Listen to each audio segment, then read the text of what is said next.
Ben, ma réaction, elle est positive. Les leaders religieux, nous avons pensé en regardant le contexte actuel qui est devenu complexe, qu'il était nécessaire qu'on augmente les troupes, qu'on augmente les moyens financiers et aussi les ressources humaines, car il est temps aussi de reconstruire ce pays. Et nous en avons parlé dans notre plaidoyer en faisant le tour de l'Europe.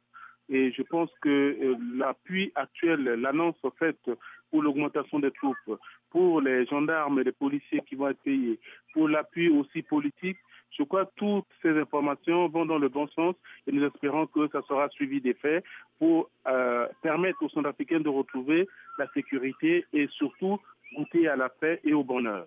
Vous appelez également au désarmement des églises et des mosquées. Nous en appelons au désarmement parce que le désarmement doit commencer dans la tête et dans le cœur des uns et des autres. C'est notre mission, nous, hommes de parole, d'annoncer à nos fidèles pour qu'ils puissent renoncer au chemin de la violence pour prendre le chemin du dialogue, de concertation pour qu'on puisse sortir.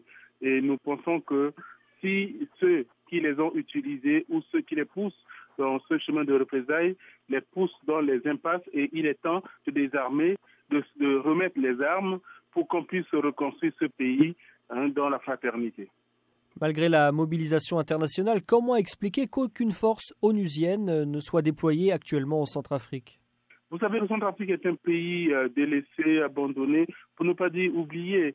Quand vous demandez à beaucoup de gens où se trouve le Centrafrique, certains pensent que c'est l'ensemble de plusieurs pays d'Afrique centrale, alors qu'il s'agit d'un pays. Et ce malheur a permis à ce qu'on puisse maintenant mettre le doigt ou poser le regard sur la centrafricaine. Et nous espérons aussi, nous pensons aussi que ici en Centrafrique, il y a eu beaucoup de missions, beaucoup d'interventions, et on a l'impression que nous-mêmes, Centrafricains, qui devons battre notre coupe, n'avons pas pris la hauteur des choses, et nous sommes retombés dans nos travers, et je crois que tout ça fait que les gens ont un sentiment de lassitude, pour ne pas dire de découragement.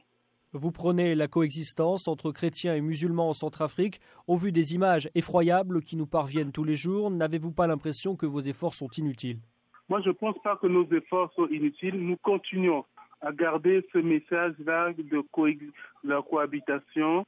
Et non seulement nous prônons, mais nous le vivons.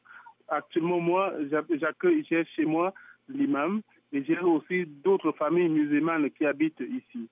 Et si vous allez dans plusieurs endroits dans Centrafrique, c'est le cas de Berberati, c'est le cas de Carnot, le cas de Diomo, c'est le cas de Baoro, de Bois. Beaucoup de musulmans sont réfugiés dans des églises. Ça montre que les gens continuent à accueillir leurs frères et ils n'acceptent pas.